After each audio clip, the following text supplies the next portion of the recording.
ఓవైపు భారత్ వెలుగులు వెదజల్లుతుంటే మరోవైపు మన శత్రు దేశం మాత్రం చీకట్లోకి వెళ్లిపోతోంది. ఉగ్రవాద దేశంగా పేరు తెచ్చుకున్న పాక్ ఆర్థిక వ్యవస్థ చిన్నాభిన్నం అవ్వటంతో అట్టుడికిపోతోంది.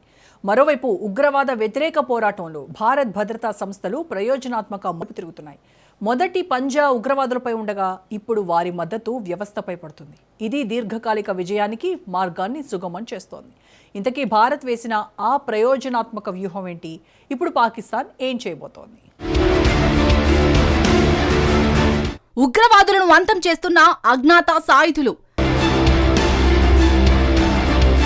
బయటికి రావాలంటేనే భయపడుతున్న ఉగ్ర నాగులు. అసలు దాయాది దేశం పాకిస్తాన్లో ఏం జరుగుతుంది? పాకిస్తాన్ అంటేనే ఉగ్రవాద దేశం. అది ఉగ్రవాదులను పెంచి పోషిస్తుండడంలో ఎలాంటి సందేహం లేదు. ఈ తరుణంలో ఎప్పుడు భారత్ ని దెబ్బతీసి దాని ఆర్థిక వ్యవస్థను చిన్నాభిన్నం చేయాలా అని ఆలోచిస్తూ ఉంటుంది. డైరెక్ట్ గా ఇండియాను ఎదుర్కోలేక భారత్ లో దొంగచాటుగా ఉగ్రవాదులను పంపి దాడి చేయిస్తుంది. నిలువెల్లా విషం నింపుకున్న ఆ ఉగ్రనాగులు ఎప్పుడు సమయం దొరుకుతుందా అని గోతికాడ నక్కలా ఎదురుచూస్తూ ఉంటారు. వారిని పసిగట్టి భారత భద్రతా బలగాలు ఎప్పటికప్పుడు నిలవరిస్తూనే ఉన్నారు. మరోవైపు పాకిస్తాన్లోని ఉగ్రవాద నాయకులు కేవలం ఆదేశాలు ఇవ్వడంతో ఆగడం లేదు. రిక్రూట్మెంట్, శిక్షణ, ఆయుధ సరఫరా అంటూ చేస్తూనే ఉన్నారు. అయితే భారత్లోకి ఉగ్రవాదులు చొరబడడానికి ఓవర్ గ్రౌండ్ వర్కర్లు కీలకం.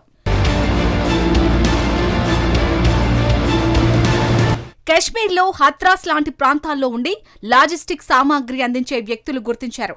ఈ వ్యక్తులు సామాన్యంగా కనిపించి ఉద్యోగాలు చేస్తూ సురక్షిత ఆవాసాలు, తప్పించుకునే మార్గాలు, నకిలీ డాక్యుమెంట్లు సిద్ధం చేస్తారు. వీరు డబ్బు, ఆయుధాలు, స్మగ్లింగ్, చొరబాటుదారులు పరిచయం చేస్తారు. సమస్యల వలయంలో తప్పించుకునే ప్రణాళికలు రూపొందిస్తారు. ఉదాహరణకు లష్కరీ తోయబా నెట్వర్క్ లో భాగమైన ఒక వ్యక్తి ఆయుధాలు దాచి ఉగ్రవాదులకు ఆహారం అందించాడు. వారి విస్తృత నెట్వర్క్ ఉగ్రవాదానికి బలమైన మూలాలు అందిస్తోంది. ఈ లింకులను ధ్వంసం చేస్తే మొత్తం వ్యవస్థ కుప్పకూలుతోంది. బాలాకోట్, పఠాన్కోట్, ఉరీ సర్జికల్ స్ట్రైక్లు ఉగ్రవాదులను అంతం చేశాయి. కానీ సమస్య మొత్తం తీరలేదు. 2014 నుంచి దృష్టి మారి ఓవర్ గ్రౌండ్ నెట్వర్క్ ని లక్ష్యంగా చేసుకున్నారు. ఉదాహరణగా పుల్వామా దాడి తర్వాత జైష్-ఈ మొహమ్మద్ కు మద్దతిచ్చిన 20 మంది వర్కర్లను అరెస్ట్ చేశారు. ఇది నాయకులు, ఉగ్రవాదుల మధ్య కనెక్షన్ ని బలహీనపరుస్తోంది. దాడులు తగ్గుతున్నాయి. మరోవైపు భారత్లో కొత్త సంవత్సరం ప్రారంభం పెద్ద ఎత్తున ఆర్థిక ఉత్సవంగా మారింది. కొత్త వస్త్రాలు, మిఠాయిలు, కేక్ల కొనుగోళ్లు, 100 కోట్ల వ్యాపారం జరిగింది. పార్టీలు జరిగాయి.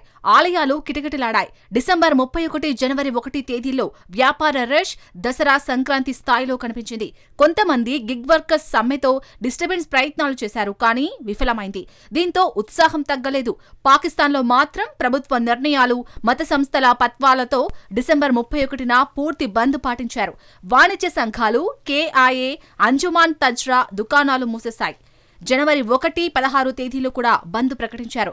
ఫలితంగా అర్ధరాత్రి వేడుకలు లేకుండా అంధకారం నెలకొంది. భారత్ దేదీప్యమానంగా మారినప్పుడు పాక్లో ఆర్థిక కార్యకలాపాలు పూర్తిగా ఆగిపోయాయి. ఇక Pakistan federal board of revenue ప్రతి వ్యాపార కేంద్రంలో POS మిషన్లు ఏర్పాటుకు ఆదేశాలు జారీ చేసింది. భారత్లో కరోనా, పెద్ద నోట్ల రద్దు తర్వాత డిజిటల్ చెల్లింపులు పెరిగి ట్రేడింగ్ ఫార్మలైజ్ అయింది.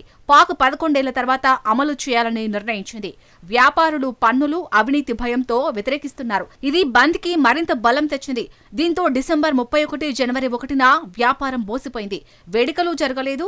ఇక మత ఛాందసవాదుల కారణంగా కూడా ఉత్సవాలకు చాలా మంది దూరంగా ఉన్నారు. జనవరి 1న బలూచిస్తాన్, ఖైబర్ పఖ్తూన్ఖ్వాలో ఉగ్రవాద దాడులు జరిగాయి. దుకాణాలు తెరవకపోవటం, కొనుగోలు ఆగిపోవటంతో మిలిటరీ కూడా కొన్ని ప్రాంతాల్లోకి వెళ్లలేకపోయింది. IMF లోన్లపై ఆధారపడిన ఆర్థిక స్థితి మరింత దిగజారుతుంది. ఇక భారత్లో ఉగ్రవాద నిర్మూలనకు సైన్యం కట్టుదిట్టమైన చర్యలు తీసుకుంటుంది. పాకిస్తాన్లోని ఉగ్రవాదులను రహస్య సాయుధులు అంతం చేస్తున్నారు. LOC 2 వైపులా గుర్తింపు పెరిగింది. బలూచిస్తాన్కు చెందిన బిలాల్ సద్దాం హుస్సేన్ వంటి వ్యక్తి లాజిస్టిక్స్ ప్రణాళికలు, భయాందోళనలకు కారణమయ్యాడు. అజ్ఞాత సాయుధులు అతన్ని అంతం చేశారు. మరో ఉదాహరణగా రీసెంట్ గా జమ్మూ ప్రాంతంలో ఒక ఓజీ డ్రోన్ల ద్వారా ఆయుధాలు సరఫరా చేస్తున్నట్టు గుర్తించి లేపారు. ఇక రంజాన్ రోజు బైక్పై వచ్చిన దుండగుడు రెహమాన్ ఒక దుకాణంలో నిలబడి ఉండగా కాల్పులు జరిపి అక్కడి నుంచి పరారయ్యాడు. అబ్దుల్ రెహమాన్ 26/11 ఉగ్రదాడి సూత్రధారి హఫీజ్ సయీద్ కి సన్నిహితుడు. రెహమాన్ లష్కరే తోయిబా సంస్థకు ఆర్థికంగా వెన్నుదన్నుగా ఉంటూ కీలక పాత్ర పోషిస్తున్నట్టు గుర్తించారు. పాకిస్తాన్, భారత్లో ఎన్నో దాడులకు ఈ సంస్థ కారణం. కరాచీలో ఉంటూ నిధులు సేకరించే బాధ్యతను రెహమాన్ చూసుకునేవాడు. ఇదిలా ఉండగా లష్కరే తోయిబా ఉగ్రవాది అబూ ఖతల్ కూడా గుర్తు తెలియని వ్యక్తుల చేతిలో హతమయ్యాడు. అబూ ఖతల్ 2017 రియాసీ బాంబు పేలుడు, 2023 జమ్మూ కాశ్మీర్ యాత్రికుల బస్సుపై దాడి ఘటనలో ప్రధాన సూత్రధారిగా ఉన్నాడు.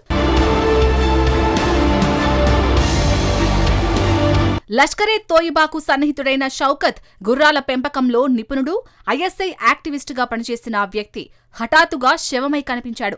ఈ హత్యలను బయటకు రాకుండా పాకిస్తాన్ జాగ్రత్తలు తీసుకుంది. అలాగే లష్కరే తోయిబా నాయకుడు హఫీజ్ సయ్యద్ కి సన్నిహితుడైన మౌలానా అతీక్ ఉల్లా షఫీ ఆస్పత్రిలో గుర్తు తెలియని వ్యాధితో మరణించాడని చెప్పబడినప్పటికీ విష ప్రయోగం జరిగినట్లు అనుమానాలు వ్యక్తమవుతున్నాయి. ఈ హత్యల నమూనా చూస్తే ఈ గన్మెన్స్ అత్యంత రహస్యంగా ఖచ్చితమైన ప్రణాళికతో పనిచేస్తున్నారని స్పష్టమవుతుంది. వీరు ఎక్కడి నుంచి వస్తున్నారన్న ప్రశ్నకు సమాధానం స్పష్టంగా లేనప్పటికీ ఈ హత్యల వెనుక ఒక బలమైన ఇంటెలిజెన్స్ నెట్వర్క్ ఉన్నట్లు అనుమానాలు ఉన్నాయి. ఉదాహరణకు ఆపరేషన్ సింధూర్లో భారత సైన్యం పాకిస్తాన్, పాక్ ఆక్రమిత కాశ్మీర్లోని ఉగ్రవాద శిబిరాలపై దాడులు చేసిన తర్వాత ఈ అజ్ఞాత హంతకుల కార్యకలాపాల గురించిన వార్తలు తగ్గినట్లు కనిపించినా రహస్యంగా ఇవి కొనసాగుతున్నాయి. ఈ హత్యలు ఉగ్రవాద నెట్వర్క్ ని బలహీనపరచడానికి ఒక వ్యూహాత్మక చర్యగా భావించబడుతోంది. ఆసక్తికరంగా ఈ హత్యలని తాలిబాన్లపై నింద వేయాలని పాకిస్తాన్ ప్రయత్నిస్తున్నట్లు కనిపిస్తుంది. అయితే ఈ హత్యల వెనుక ఉన్న నిజమైన శక్తుల గురించి ఖచ్చితమైన సమాచారం లేకపోవడం వల్ల అనేక ప్రశ్నలకు సమాధానం దొరకడం లేదు. ఈ అజ్ఞాత హంతకుల కార్యకలాపాలు పాకిస్తాన్లో రాజకీయ, భద్రతా వాతావరణంపై ప్రభావం చూపుతున్నాయి. ఐఎస్ఐ ఉగ్రవాద సంస్థలతో సంబంధం ఉన్న కీలక వ్యక్తుల హత్యలు దేశంలోని భద్రతా వ్యవస్థలపై ప్రశ్నలు లేవనెత్తుతున్నాయి.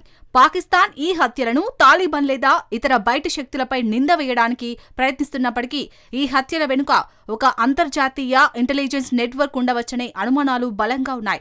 ఇటీవల సింధ్లో ఒక రా ఏజెంట్ ని పట్టుకున్నామని పాకిస్తాన్ ప్రకటించడం ఈ అనుమానాలను మరింత బలపరుస్తుంది. పాకిస్తాన్ దీన్ని పట్టించుకోకపోయినా ఇది వ్యూహ విజయాన్ని సూచిస్తోంది. ఓవర్ గ్రౌండ్ వర్కర్లపై దాడులు ఉగ్రవాదాన్ని మూలాల వద్ద నియంత్రిస్తాయి. ఇది భద్రతా దళాల సామర్థ్యాన్ని పెంచుతూ దాడులు తగ్గిస్తుంది. దీర్ఘకాలంలో ఇది ప్రాంతీయ స్థిరత్వానికి దోహదపడుతుంది.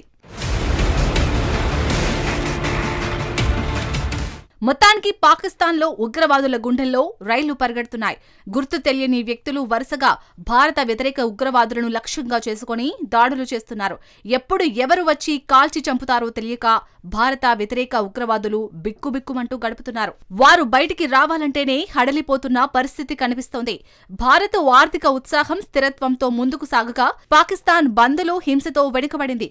ఈ వ్యత్యాసం పాక్ ఏడాది భవిష్యత్తును సూచిస్తుంది. భారత పోలికలో స్థిరమైన పాలన, డిజిటల్ మార్పులు ముందుండటానికి కారణమవుతున్నాయి.